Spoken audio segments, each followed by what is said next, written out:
오늘은 맥스 루카이도의 목마름 세 번째 죽음을 극복하는 믿음을 낭독해 드리겠습니다. 죽음을 면하려면 어떻게 해야 할까요?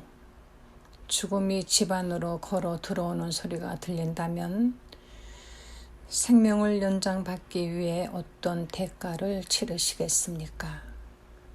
오른팔이라도 잘라주시렵니까? 아론 렐스턴은 그렇게 했습니다.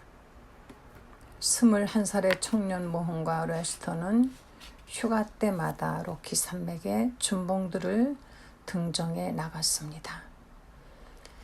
총 45거의 봉우리를 등정했는데 모두 단독 산행에다 겨울 등반이었고 대부분 자정이 넘어서 정상에 섰습니다. 하지만 360kg이 넘는 바위 밑에 깔린 건 처음이었습니다. 암벽을 타고 내려오다가 방향을 바꾸는 순간 좁은 크레바스에 오른손이 끼고 말았습니다. 인적이 드문 유타 계곡에서 벌어진 일이었습니다. 어깨로 바위를 밀어보기도 하고 칼로 파내기도 했습니다. 급기야는 로프와 등반용 도르래를 써서 들어 올리려고도 해보았지만 바위는 꿈쩍도 하지 않았습니다. 그렇게 닷새가 지나고 음식과 물이 다 떨어졌습니다.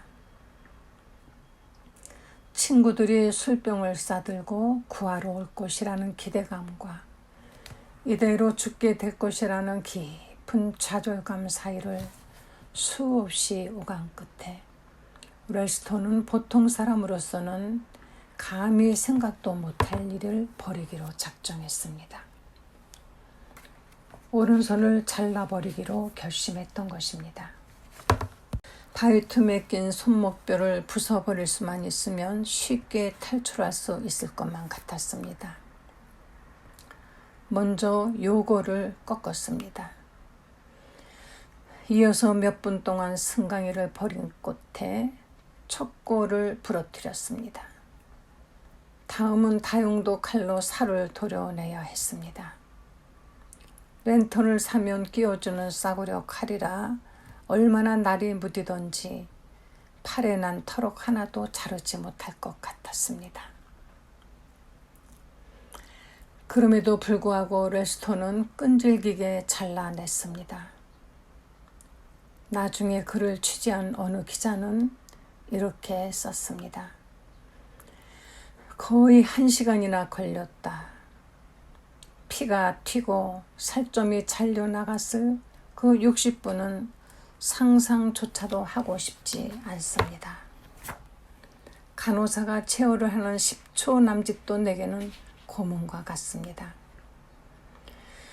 결국 렐스턴은 바위에서 벗어났습니다. 하지만 그게 다가 아니었습니다. 이번에는 도와줄 사람을 찾아야 했습니다. 그는 협곡을 기어서 45m쯤 전진한 다음 다시 밧줄을 타고 잊지 마십시오. 쓸 수 있는 건 한 손뿐이었습니다. 18m 높이의 절벽을 내려온 뒤에 7km를 걸었습니다. 그런 다음에야 겨우 네덜란드 여행자들을 만날 수 있었습니다. 어쩌면 그렇게 용감할 수 있느냐고 묻는 이들에게 렐스턴은 쑥스럽다는 듯 설명했습니다. 그저 실리적인 선택이었을 뿐입니다. 한 손과 목숨을 맞바꿨으니 과연 실리적인 선택이었습니다. 팔 하나가 없어졌을지언정 생명을 얻지 않았습니까? 둘 중 하나를 골라야 하는 기로에서 그는 생명을 택했습니다. 비슷한 상황을 만난다면 똑같은 결단을 내릴 수 있습니까? 죽음은 인류의 공적 이루입니다. 조금이라도 죽음을 늦추기 위해 인간은 모든 방법을 동원합니다. 가능한 한 허리 치수를 줄이고 수면 시간을 늘립니다.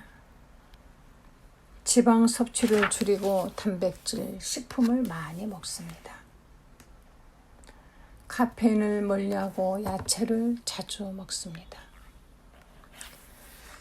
이렇게 죽음의 그림자를 피하려는 아우성이 현대인의 일생을 지배하고 있습니다. 하지만 아무리 발버둥 쳐도 죽음을 영원히 피할 수는 없습니다. 죽음에 관해서라면 성경도 가혹한 얘기를 서슴지 않습니다. 어떤 사람은 죽을 때까지 기러기 정정에 행복하고 평안하게 삶을 마친다네. 그의 몸은 기름기가 넘치고 그 뼈는 골수로 미끈거린다네. 그런데 어떤 사람은 좋은 것을 누린 적이 없이 죽을 때도 고통 가운데 죽는다네. 이들이 다 같이 흙 속에 누울 것이요 구더기가 그들 위에 득실거리지 않겠는가. 욥기 21장 23절에서 26절. 전도서 8장 8절도 같은 뜻을 담고 있습니다. 생기를 주장하여 생기로 머무르게 할 사람도 없고 죽는 날을 주장할 자도 없고 전쟁할 때 모면할 자도 없으며 악의 행악자를 건져낼 수도 없느니라. 이처럼 죽음은 100% 인간의 권한 밖에 있습니다.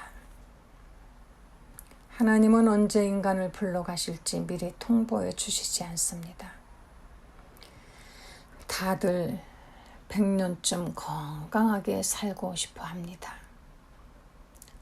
그 뒤에는 깊은 잠에 빠졌다가 곧바로 하늘나라에서 깨어나기를 소망합니다. 하나님이 죽음의 시간표를 인간의 손에 맡기지 않으셨다는 게 문제입니다.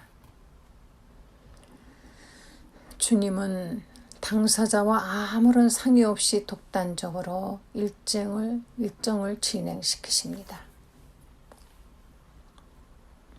여러 가지 이유가 있겠지만 그게 뭔지 지금으로선 알 수가 없습니다.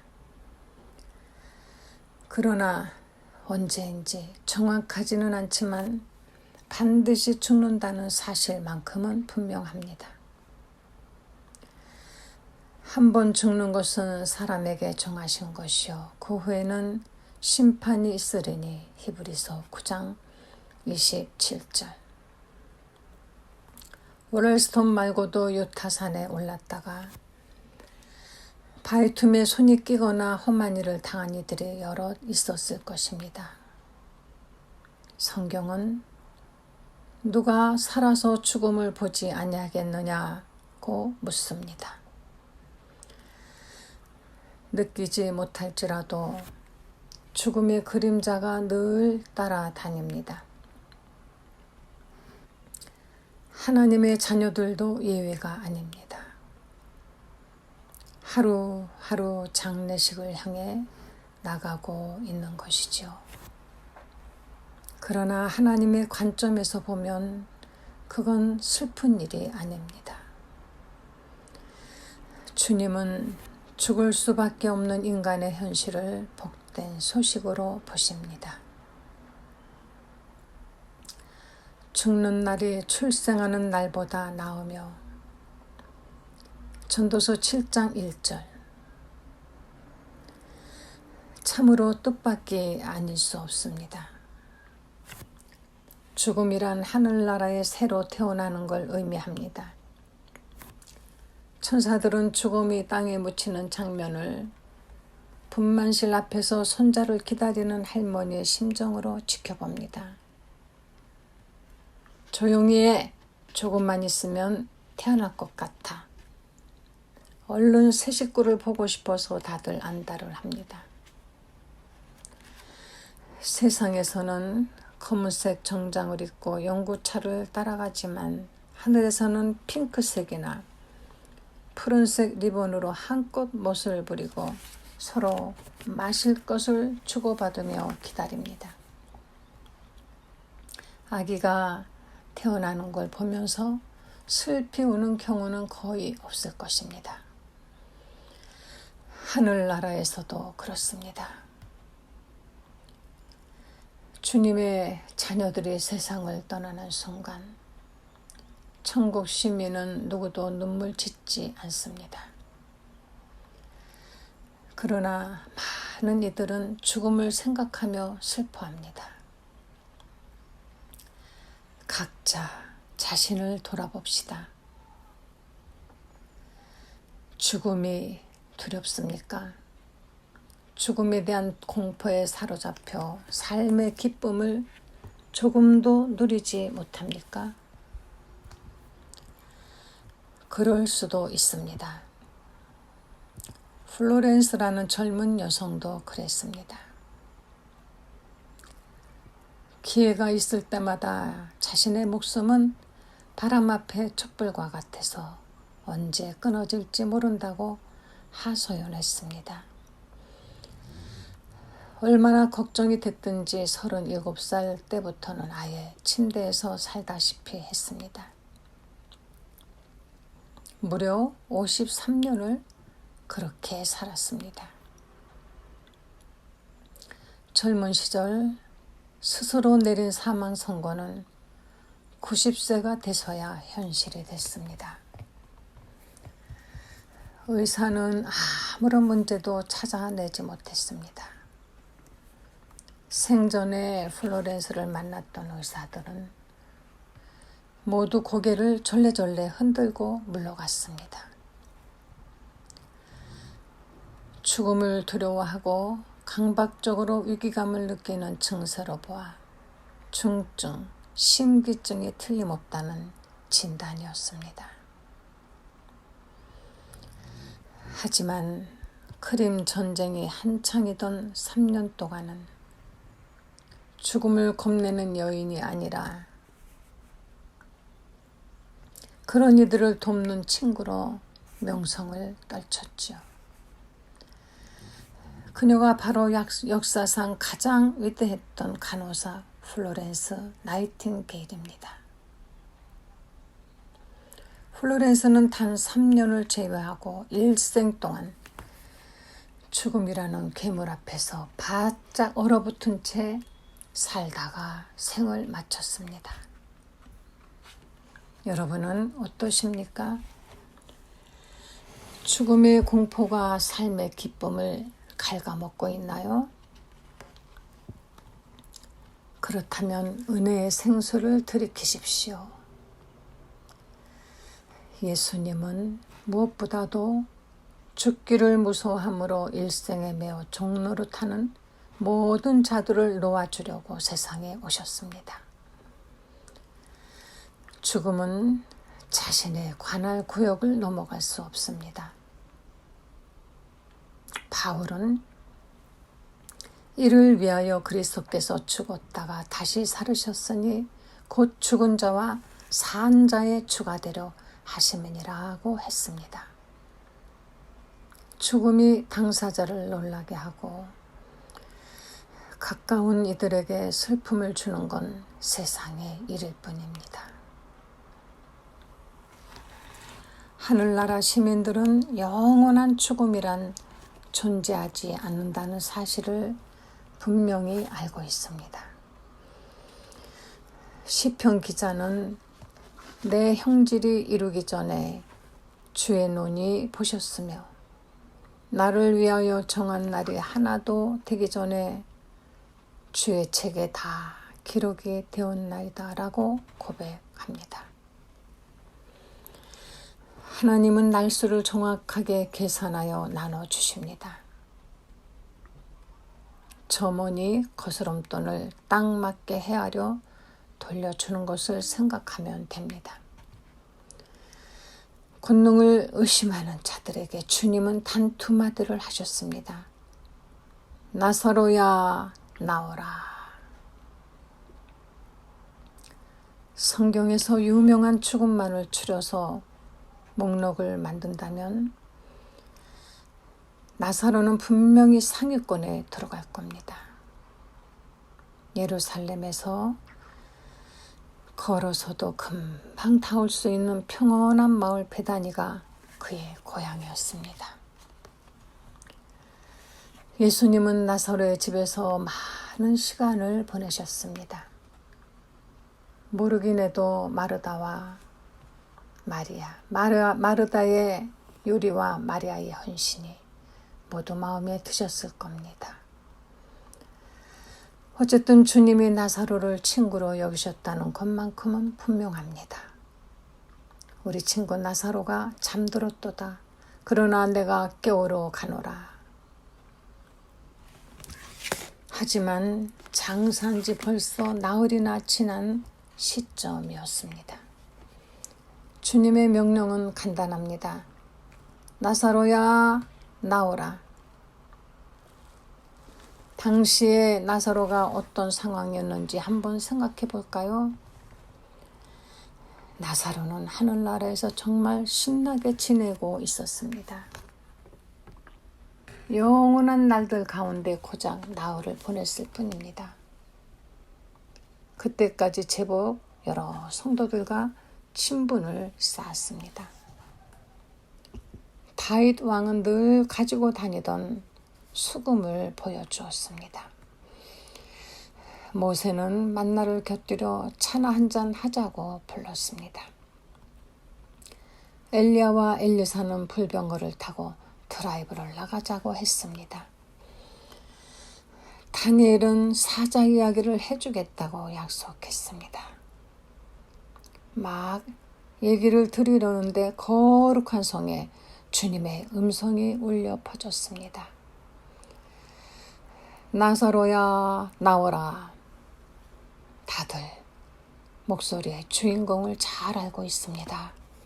누굴 찾으시는 거지? 천사가 하던 일을 멈춥니다. 새 예루살렘 주민들이 최근에 베다니에 도착한 친구를 돌아봅니다. 누군가가 나사로에게 말합니다. 이것 보게 친구, 아무래도 세상에서 자네가 채워야 할 임기가 아직 남아있었나 봐. 나사로는 이러쿵 저러쿵 토를 달지 않습니다.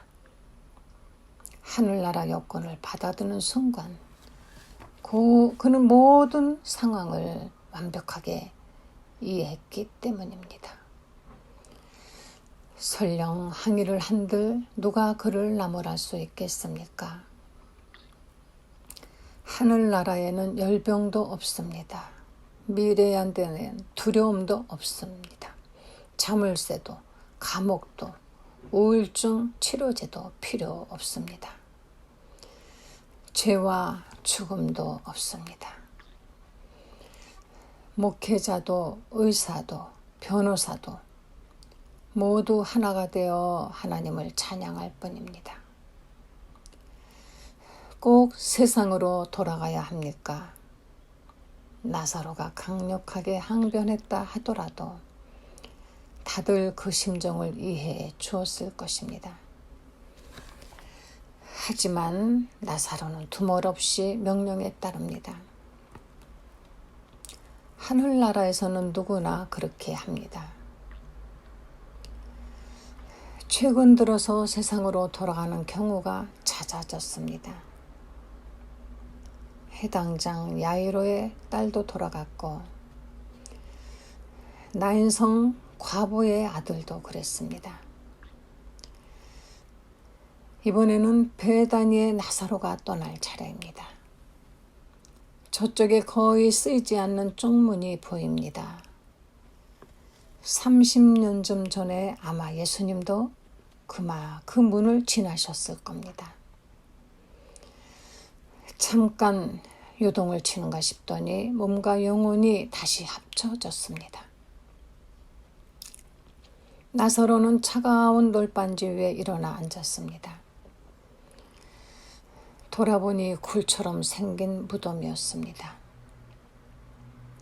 그렇지 않아도 문을 열어야겠다 싶었는데 밖에서 누군가가 무덤 입구를 막고 있던 돌을 치웠습니다.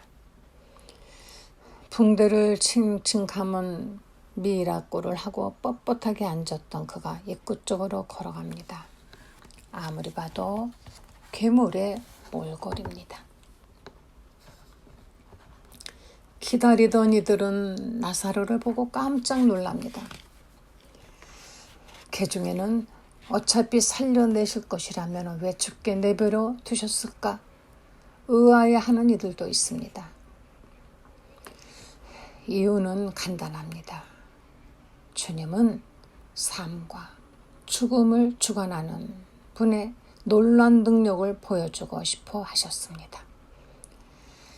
사탄의 목을 짓밟고 춤추는 이가 누구인지 분명하게 드러내시길 원하셨습니다.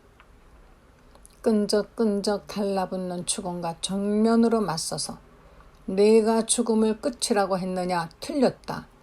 하늘나라로 올라가는 에스컬레이터일 뿐이다 라고 선포하고자 하셨습니다.